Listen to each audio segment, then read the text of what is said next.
আল্লাহ তুমি তো বলেছো যারা অন্ধ ইয়তীম আল্লাহ তুমি নাকি তাদের দোয়া কখনো ফিরিয়ে দাও না। আয় আল্লাহ আমি অন্ধ মানুষ, আমার মা নাই বাবা নাই, অনেকের মা নাই বাবা নাই, ওই মা বাবার কথা স্মরণ করি।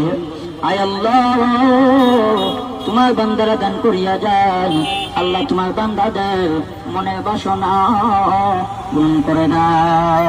আয় আল্লাহ আমার আল্লাহ পাক রব্বুল আমিন বলেন সূরাতুল জারিয়ার মধ্যে 27 নম্বর পারা, সূরাতুল জারিয়ার মধ্যে 27 নম্বর পারা 2 নম্বর পৃষ্ঠা 1 নম্বর হলো 56।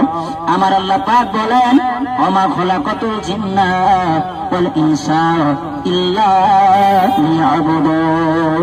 আল্লাহ পাক রব্বুল আমিন বলেন আমি জিন এবং মানুষকে বানাইলাম একমাত্র আমার গোলামি করার জন্য, একমাত্র আমার ইবাদত করার জন্য।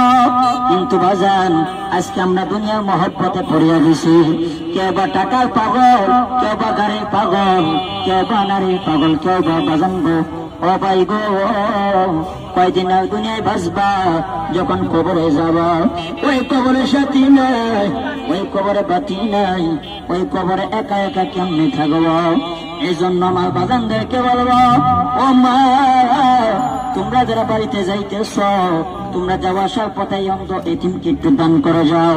ও মা আমি তো আপনাদের সন্তান, কারো বা ভাই, কারো বা সন্তান, ও বাজান গো এই জন্য তোমাদেরকে 2টা পায়ে দিয়ে বলে যাও বাজান আজকে গুনাহ করতে করতে অন্তরটাকে কালো বানা ফেলাইছ।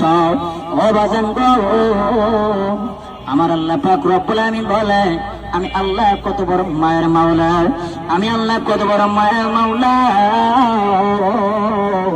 আমার আল্লাহ পাক রব্বুল আমিন বলেন কেউ যদি আমার দরবারে তওবার মতো তওবা করতে পারো, তওবার মতো তওবা করতে পারো, আমার আল্লাহ পাক রব্বুল আলামিন তোমার তওবা পছন্দ করবে, কবুল করিয়া নিবে। ও আমার যুবক বাবারা, এক বুড়া গুনাহ করতে করতে পাহাড় পরিমাণ গুনাহ করিয়া ফেলাইল, মৃত্যুর কথা স্মরণ আসলো, তারপরে বাজান মৃত্যুর কথা যখন স্মরণ আইসা গেল বাজান আল্লাহ দরবারে কান্না করে আল্লাহ ওই অন্ধকার কবরে কে নিয়ে যাব, ওই কবরের কামাই তো কিছু করতে পারলাম না।